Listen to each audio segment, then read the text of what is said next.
Hi, well, welcome everybody to my Walk with Jesus podcast. So I'm very excited today to have a fellow sister in Christ. Her name is Deborah, who's going to be sharing her own testimony with us today. So, hi, Deborah. How are you Hi, today? hi, Stephanie. I'm doing well. How are you? I'm well, thank you. Well, thank you for taking the time to jump on this podcast with me today and to share your testimony. So I'm Sure. sure everyone will be excited to hear what you have to share with us. Okay. Looking So, forward. of course. So I guess just for our viewers out there, could you share how you came to know about Jesus Christ? Well, I guess I grew up in a Christian home, so I don't really remember a time when I didn't know that God existed.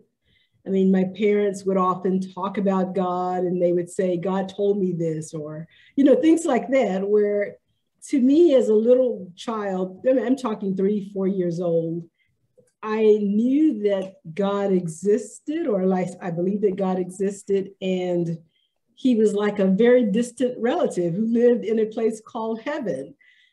I had other relatives who I had never met who lived in a place called Chicago. I had never been there. So it was very easy for me to believe that God existed. So I don't really remember a time when I didn't believe that. But of course, I had to have my own experience with God. And I think that happened for me at a fairly early age. And I remember the story actually because I was maybe 5 or 6 years old. And I had a favorite sweater. I mean, we were very poor growing up. And so this sweater was the very first sweater that I remember having that was bought new for me. Most of my clothes were hand-me-downs from my 6 older sisters. So this sweater, my mom had bought it on the clearance table just for me, and I loved that thing. I mean, I was Oh, like Joseph and his coat of many colors. When it came to that sweater, I wanted to wear it every single day. And so I somehow lost the sweater. And I was distraught. I looked for it for a couple of days on the school bus at school. And then I remembered that at some point in Sunday school, my parents had told me that if you ever needed help with something and your parents couldn't help you, that you could pray and God would hear you and that he would help you. And the minute they told me that, in my little mind, I guess being a science kind of person, I was thinking, I'm going to try that. And so that was the time it came back to me. I said, I'm going to try praying and I'm going to see if God can hear me. And so I said a little prayer and said, God, can you help me find my sweater? And I remember hearing, I won't say it was an audible voice, but a thought that was so clear. And it said, look in the box behind the bed. We were very poor, so we kept a lot of our clothes in a big, like appliance cardboard box. And I was thinking, I've already looked there, but in my mind, it's the test. So I said, I'm going to go and look. And not only because I didn't just hear it, but I almost saw an image of what Mhm. being told to me. So I ran to the box, kind of halfway believing and halfway not sure, because I knew I had looked there. And lo and behold, I looked in the corner of the box and there was my sweater. And that was just mind blowing to me. I mean, I was maybe 5. And I was thinking, God really exists. He really can hear me when I pray, even though, I was in the room by myself. He really could hear me and he really can answer. And I think that's when God became very real to me personally. And as a small child, I've always kind of been a little bit of an introvert. But as Mhm. a small child, my favorite thing to do after that experience was talk to God. And so I never got in a lot of trouble, but the one thing I would get into trouble about was wandering off, because I would just wander off and find a quiet place and talk to God. I mean, as a little child, so God was very real to me in that way growing up. And of course, I learned a lot more about God as I got Mhm. older. But that very first experience was life-changing for me. So I was baptized at a fairly young age. And some of my, family said that they didn't really understand what they were doing when they were baptized. I did, though. I mean, obviously, didn't understand as much as I do now, but I understood that Jesus died for me. I understood that I was a sinner and I needed help, and that Jesus died on the cross to save me from my sins. And I think that's the basis of the gospel message. That's all we really need to understand. And that I wanted to give my life to Jesus. So that happened at an early age.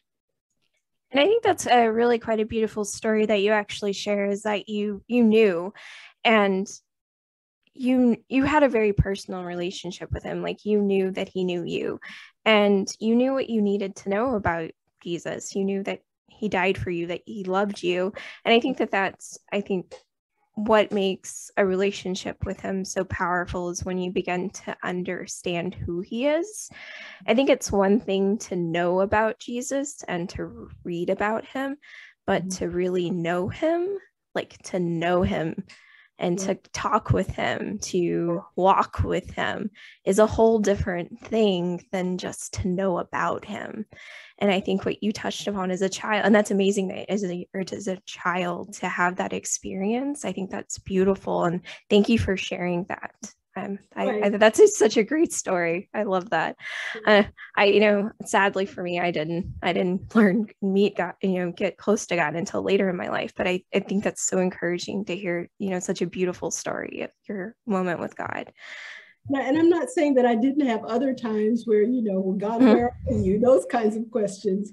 But I think as a small child, I didn't have the number of doubts that maybe I might have had later in life. So I guess the next question is, which kind of plays on that first question, is why do you love Jesus Christ? And you touched up on a little bit of the gospel message, but can you go in a little bit more depth about that? Sure. So as I mentioned, I understood from a young age that Jesus died on the cross for my sins. And I guess I should say, though, that my first image of God was really more of God the Father. I'm a daddy's girl, so that resonated quickly with me. So my image of God was basically like a really gigantic version of my dad sitting on a big chair. I mean, it was always a big chair. So sitting on a big chair. And so the idea that he loved me and all of that came naturally. And I would always imagine in my mind Jesus sort of standing next to him. And I remember that when I would talk to God, and then I would say something like, "Oh, Jesus, thank you for dying on the cross for me. I'm so sorry that the people were so mean to you," and things like that. Oh, that's so sweet. And so it wasn't until I got older and really began to learn and able to read the Bible for myself that understanding that the Father and Jesus are one in terms of purpose and in terms of character, and that they both love me. And then coming to an understanding of who Jesus was and what he has done for us, not just on the cross, but even at his resurrection, that he prayed for us while we were on the earth. He prayed for believers, and understanding that he is our mediator in heaven and that he's helping us. Those kinds of things were really impactful for me, that it wasn't just a one-time death on the cross, which it was huge in and of itself and life-changing in and of itself, but the idea that Jesus is with me from day to day and that he's helping me from day to day, interceding for me. So that is really why I have come to love all members of the Godhead, including Jesus, because of that personal relationship. And I like how you touched up on that. There's so many attributes of it. And it kind of reminds me, like when you read when you start to read the word. And I think one of the things that really touched up on me was, recognizing that when Jesus came, we have someone who understands the pain we go through. He came as man, and he was he was faced with temptations just as we are. He knows our infirmities. He knows what struggles we're going to go through. And I think that's what makes it so much more powerful, is that we have someone who gets it, because he was on earth too, and he understands the pain we're going to go through, and he understands the struggle we go through. And I think that that's what makes it even more compelling when we read it. And I even, like, today, I think I was reading in Hebrews, and it was, you start to read about Jesus, what Jesus said, and you're just like, wow, it hits you every time. And you're just like, yep, it's quite powerful. I mean, who better to intercede for us than someone who's walked on the earth and walked in our shoes and understands the temptation. So yeah. Exactly. Who's the best advocate for us? The one who can understand us. Exactly. Exactly. Could you share moments in your own life where you knew God was helping or leading or answering your prayers? I know you touched upon some of that as a child, but other areas in your life where you knew that was also happening again? Wow, my whole life? I mean, or, maybe some points that you probably think were maybe some big ones for you that stand out. Yeah, I mean, I think growing up the way I did, I felt that God was leading me the whole way. But if I think about, looking back at some of the major points, I think early on as a child, I always had more of a spiritual leaning. I was open to spiritual things. And even as a young child, I was interested in spiritual things and things at the church. So I remember being about maybe 12 or 13, and God just impressed me to start a choir, because there were a bunch of young people at our church and we wanted to have a choir. So I thought, I can't sing. A lot of my siblings can sing, but the gift that I had was more administration. And so God helped me use that to gather the kids up and try to find an adult to be our director and things like that, and start a choir. So that was one of the things. And that choir is still singing today at that church. Of course, everybody's gotten much, much older. But that was one example. In school, I think trying to select the right college and helping me with assignments. I think about that all the time, where if I was pressed for time, somehow God would always help me with tests, to the point where sometimes it would seem like I would almost get like an image of the textbook and I could almost read the answer. You know what I mean? That when I would pray, God would answer. And I just thought that was the most incredible thing. And I guess later in life, when I was in graduate school, in Austin, I had the experience kind of like Abraham, where God just said, move to Dallas. And I thought, why would I move to Dallas? You know what I mean? So it seemed kind of crazy, because I was studying chemistry, and I kind of argued with God, like, God, there's no chemical industry in Dallas. I mean, if I'm going to move anywhere, it should be Houston. That's where the chemical companies are. But there was something just urging me, move to Dallas, move to Dallas. Mm-hmm. And so I said, okay. I mean, like, almost like, okay, God, since you won't leave me alone. And that's kind of almost the point I had reached. That I said, okay, if I'm going to move to Dallas, these are the things that I want. I want, an older established company with X number of employees, not a little startup company. I need to make this kind of money, and I want this kind of job. And I just made this list, almost, that I thought was kind of impossible. So I prayed and I put the list in front of God. And so I went through, so God said, I said, well, you have to have faith and work. So I have to do something. So I went onto the internet and I just Googled companies that met this criteria, that had these many employees and had been in business this long, XYZ. And I just started calling them. And so I started at the top. Well, actually, I didn't start at the top. Instead of starting at the top, I went down the list and I looked at the only chemical company that was on that list in the top 10 or 15. I called that company, wasn't impressed. So the Spirit just said, start at the top of the list. This is what you said you wanted. Start at the top of the list, because I had them all prioritized. I'm one of those geeks, everything's in a spreadsheet and prioritized. So I started at the top of the list.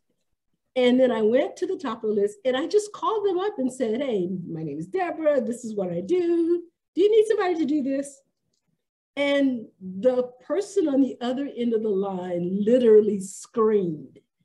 And she was like, I can't believe this. I just got out of a meeting where they were asking for someone with these exact criteria.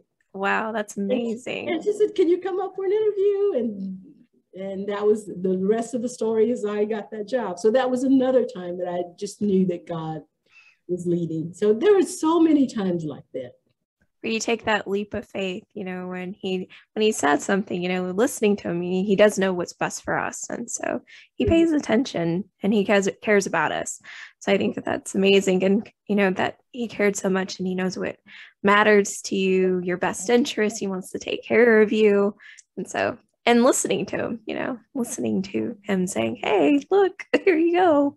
And it's so interesting that I lived in Dallas for 7 years to the day. And during that, and then I came, I'm in the Houston area now. So that was like, wow. I mean, I don't know any other explanation except God told me to do it. And it was a wonderful 7 years. I learned a lot while I was there. That's amazing. So another question would be, sorry, I lost where I was. In your walk with Jesus Christ, what have you learned? And what have you seen about yourself that is different now than where you were in another point in your life, that maybe where you weren't as committed to God? Right. So, oh, wow. What have I learned? I think I've definitely grown a lot in grace. And I think what I have learned is that God truly knows everything. I mean, I've had to relearn that so many times, but whenever I have an issue, I've learned to go to God. And when I don't do that first, I usually suffer unnecessarily or learn things the hard way. So I think that's the main thing that I've learned. I mean, I've definitely had my ups and downs, but I think most often learning to seek God's direction when I'm faced with particularly a major decision, is to not trust my own instincts and my own intellect, but to really go to God and say, God, what do you want? And trusting that that's the best thing for me. I mean, again, I struggle with that. I mean, sometimes I get what I think is the answer and go, okay, God, let me pray again because I don't like that one. But ultimately, going back to that understanding that God knows what's best, and I'm trusting that he has my best interest at heart. I think that's one of the main things that I've learned, and that pretty much the Bible has counsel for whatever situation you're facing. Mm-hmm. And read the Bible, trust the Bible, that it is inspired, and that through the Bible, God can speak to you and give you inspiration for what to do next. I mean, I have just learned that so many times where I'm faced with a situation, then I read something and it's like the answer just jumps off the page that, oh, okay, this is what I've been praying about. That happens to me a lot as well. I've had moments like that, or I've learned too that sometimes when I open the Bible in the mornings, when I have my time with him, and I've learned that lots of times where I land, where I open is where we're meant to start the day, because he's telling me there's something important that I need to grasp there. And lots of times it's incredible where it's a lesson I need to learn, where it's humility sometimes, where I need to be humbled, or I struggle with patience. So learning how to be patient. And so there's these things that we're working through and learning. Or sometimes he's kind enough I had a lot of questions. And so he provides the answers. Oh, remember that question you asked a few days ago? Here's the answer right here in scripture. It's right here. Yeah. So, I think that to me has always been very, and that's why I strongly as you say, tell people, turning to the word, because his word will speak to you.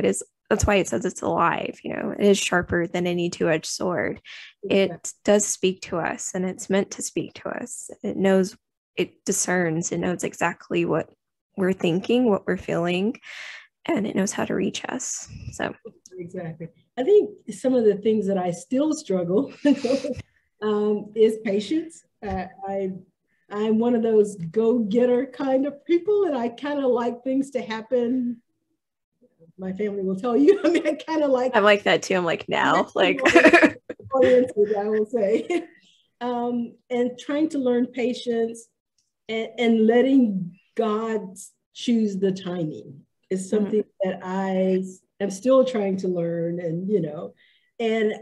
But one thing I have learned, you mentioned prayer, is being able to tell God exactly how I feel.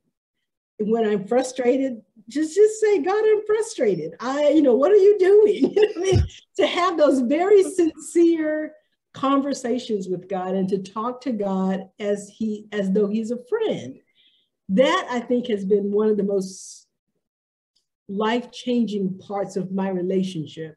I think when I hit a point in my life where I kind of got angry with God during the time I was getting divorced. I kind of got angry with God, but I felt like, who am I to say to God that I'm angry? I mean, I can't say that. And then when I finally reached that point of realizing, well, God knows what I'm thinking anyway, I may as well talk to him.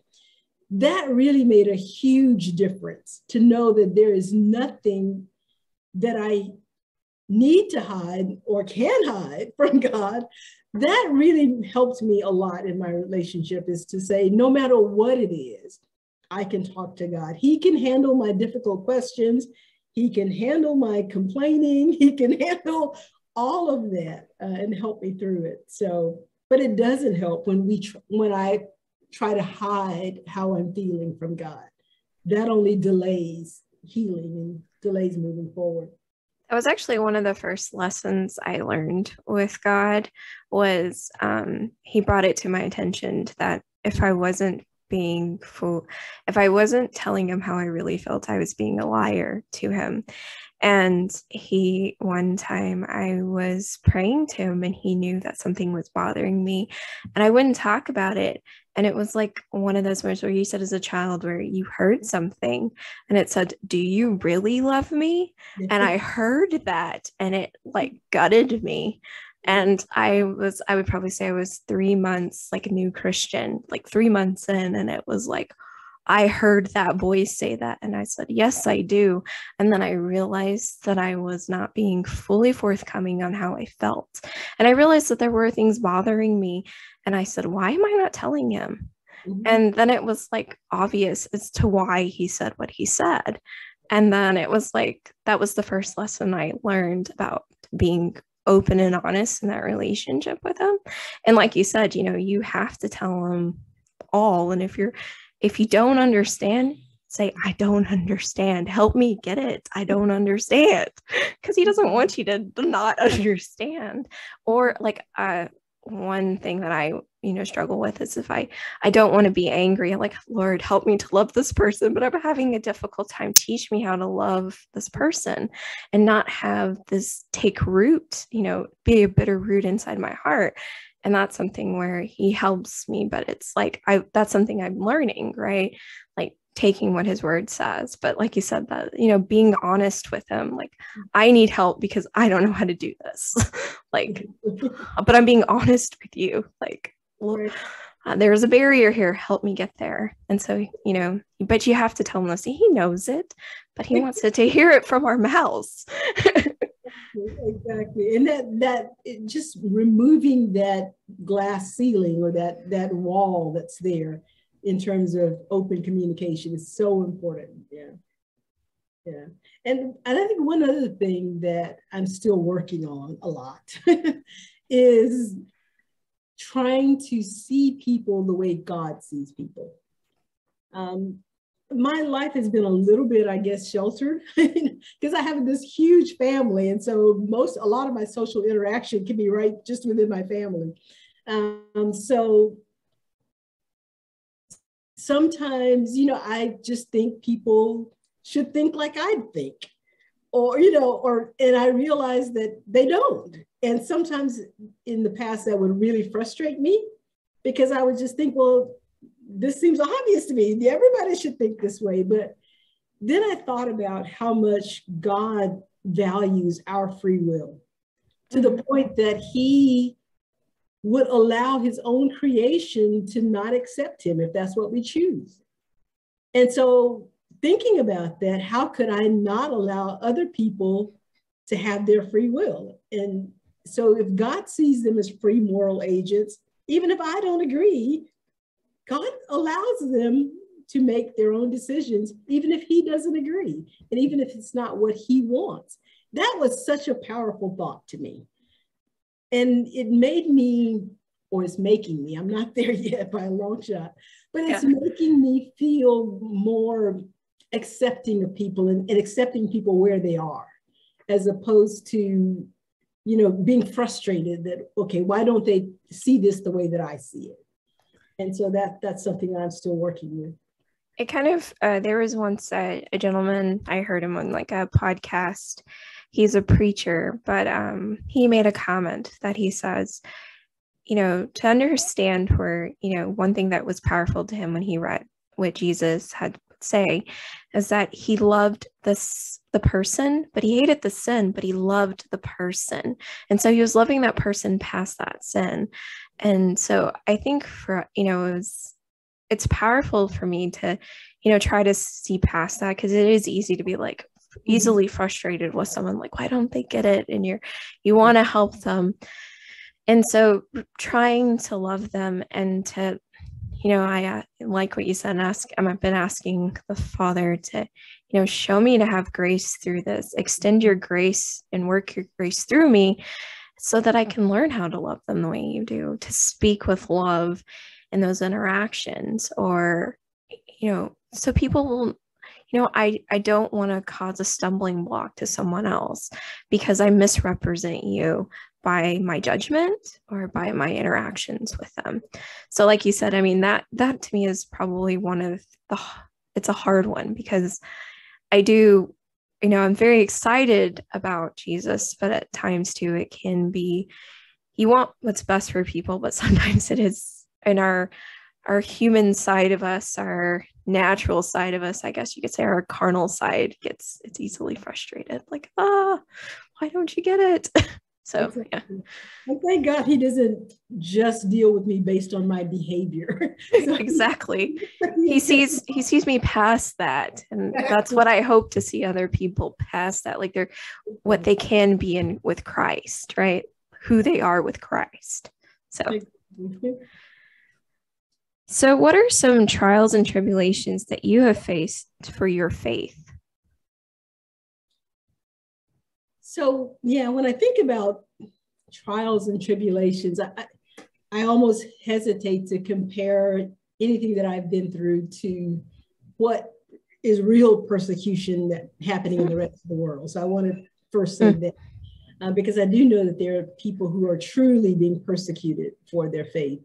But I mean, I've had my episodes, particularly when I was married. My ex-husband went through a period where he got angry with the church leadership.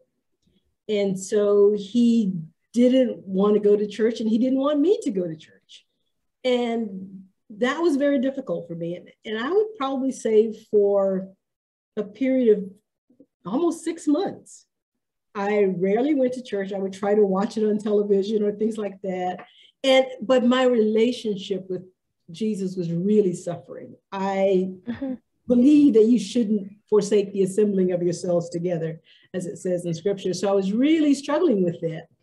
And I reached the point where I had to begin to remember we don't wrestle against flesh and blood. So I had to look past my ex-husband or husband at that time and say, this is the force of evil trying to cut me off from my support system, trying to keep me from hearing the word of God, as much as I could, or to learn as much as I could, to have fellowship with like-minded believers. And this is not good for me. And so I reached the point where I said, this is getting to the point that if I don't stand up and say, I need to go to church, I'm going to church, that this will be detrimental for me spiritually. And for the first week, I got ready to go to church.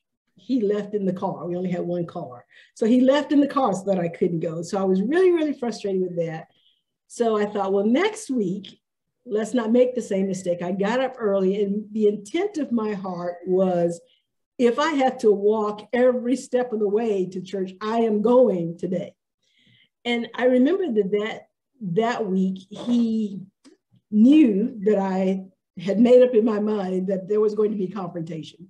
Mm-hmm. So that morning, he had his pistol and basically literally put it to my head and said, "Oh, wow. If you walk out this door, I'm going to shoot you." And I didn't know what else to do. I said, well, you're going to have to shoot me in the back because I'm going today. I'm wrestling again. I was at the point where I'm truly willing to die, because I felt like if I don't break this bondage, this is what I felt as it was. If I don't break this bondage, I'm going to die anyway. So I have to leave today. And I did. I walked out the door, and I was fully prepared to feel a shot in the back.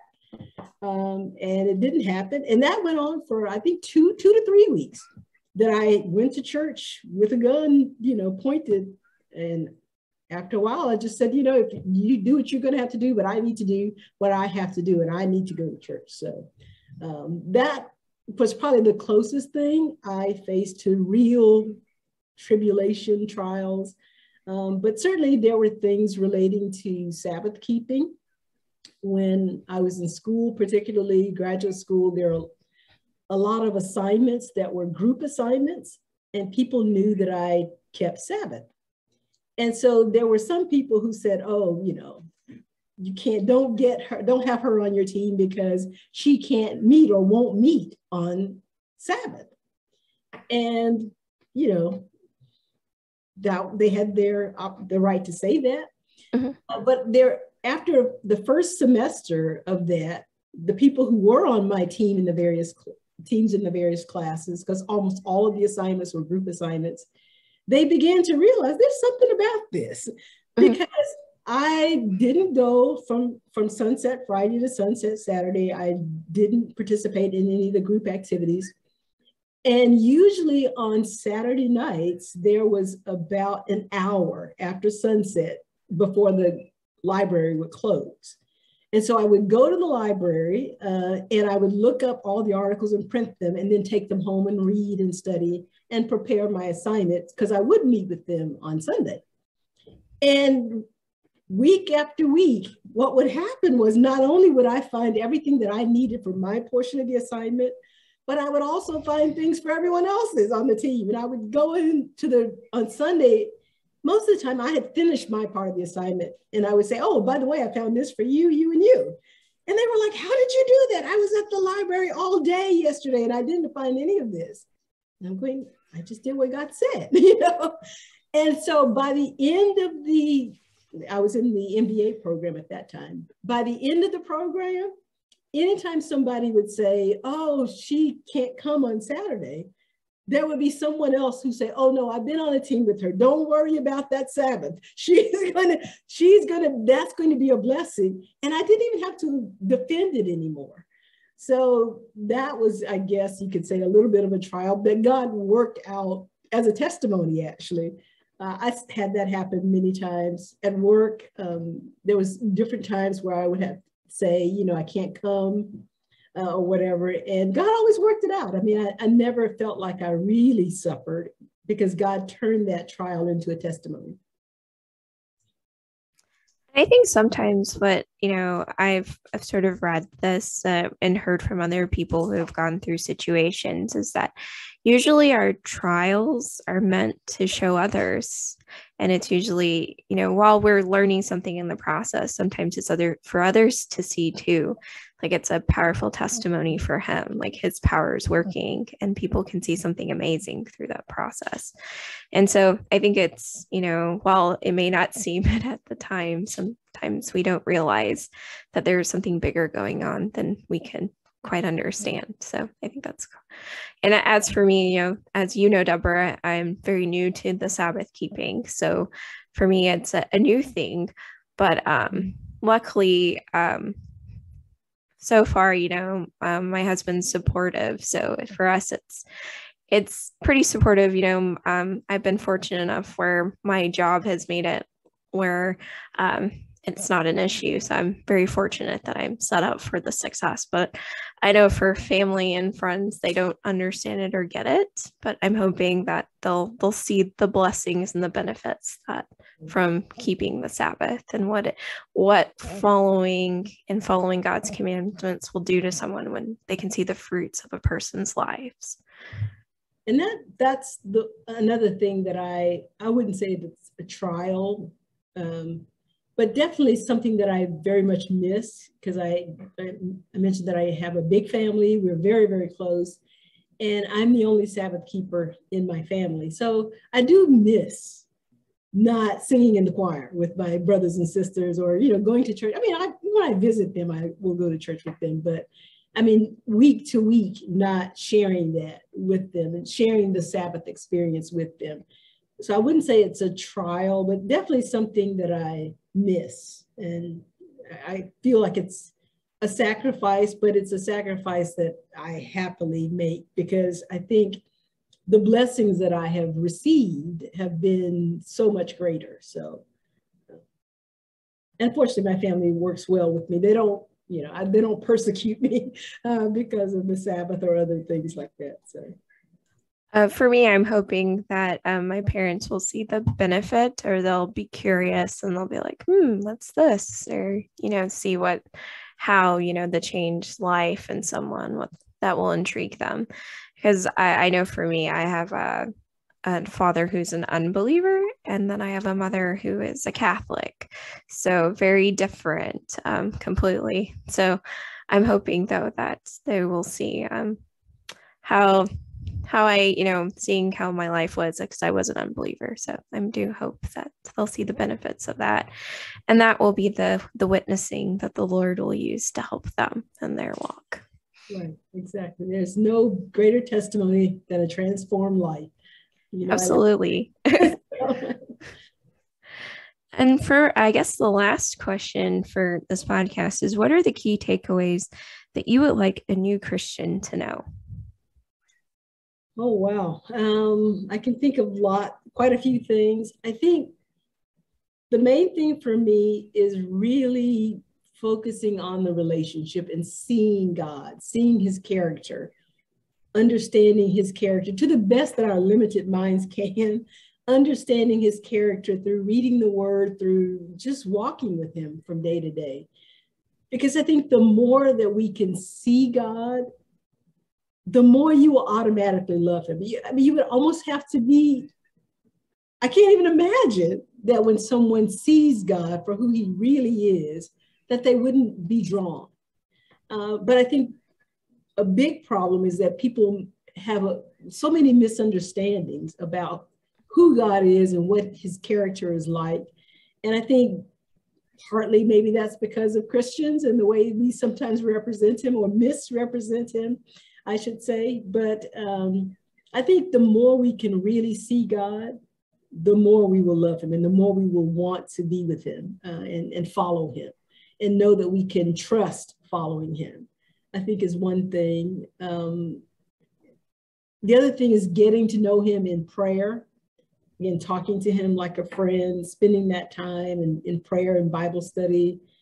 When I was a kid growing up in, African-American church, you would always find these little old ladies who would say, you got to know the man, and I have found that to be so true. You got to know him. And it's really more about knowing him than about the do's and the don'ts and all of this. It's more about that process of getting to know God. And once you follow that, you're following in that process. I want to know who he is. I want to walk with him. All the do's and don'ts and stuff, that it all takes care of itself. And you'll find that there's nothing that you wouldn't give or give up to walk with him. I mean, so all of that stuff just it's like a marriage.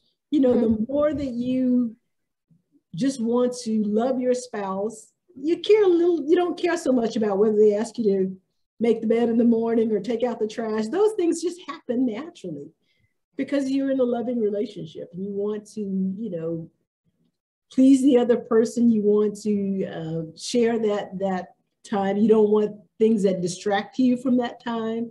All of those things, it just happens naturally. And I think that that's probably like when you said that, I immediately thought of what Jesus had said, you know, if you love me, keep my commandments. And I think he was really harping on the big thing here was that it does start with love.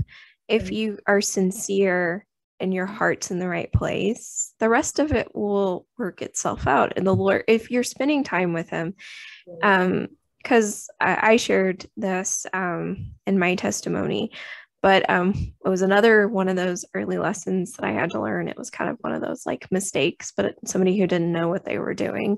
And I remember when I first came to him, you know, where it's a good advice that you brought is focusing on their relationship. I remember being like, how am I going to get right and do all these things because I don't know what to do? And I remember, and I was praying to him, and then he brought it to my attention that that was the first mistake I made because I was trying to do it. And I didn't, you know, I needed to put him first. And then when I focused on him first and keep your eyes on him, and then everything else will work itself out. And I noticed that when I put him first, whether it was prayer and word, those following the commandments or sinning, all that, the things I used to do, I realized I wasn't doing them anymore. Like I wasn't even thinking about it. It just naturally happened because my focus became, I was more inclined of like, oh, I'm interested in this.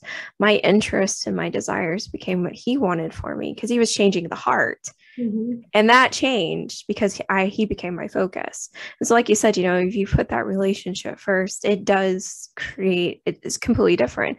But if you're focusing on the law and you're just focusing on the law and not focusing on the relationship, yes, it becomes quite, I would say it does feel like kind of like a stumbling block. And I feel like it can feel burdensome.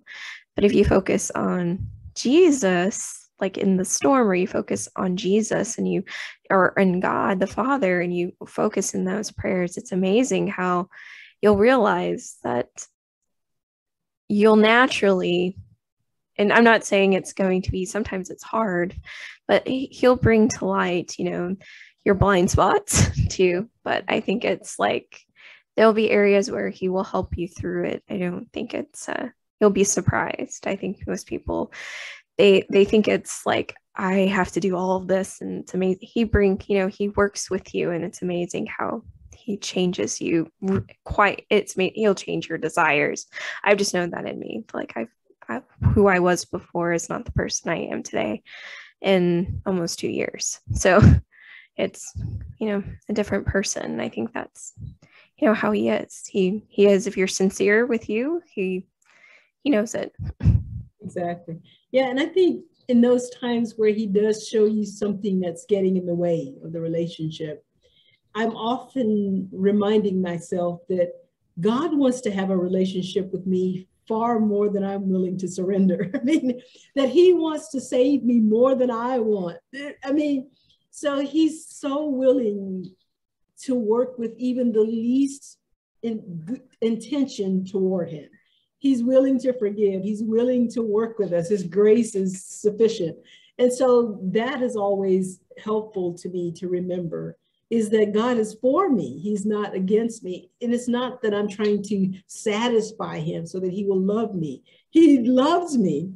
And he is so willing to try to help with any issue that is causing any kind of separation. He wants to help remove those things. So it's not on me to do that. He wants to help me with that. So that makes it easier, I think, for me to not get so wrapped up in the do's and don'ts. And also remembering that God has done so much.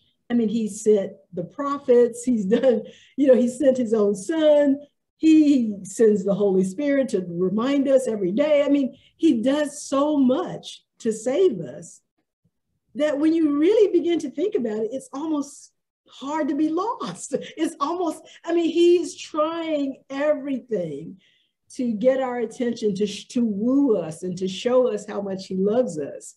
And I think so many people don't see God that way. And to me, I think that's his real character, is he is all about restoring relationships and building relationships, not about pushing people away until they can meet his criteria. I mean, that is so far from who and you hit it on the point, is knowing who his true character is.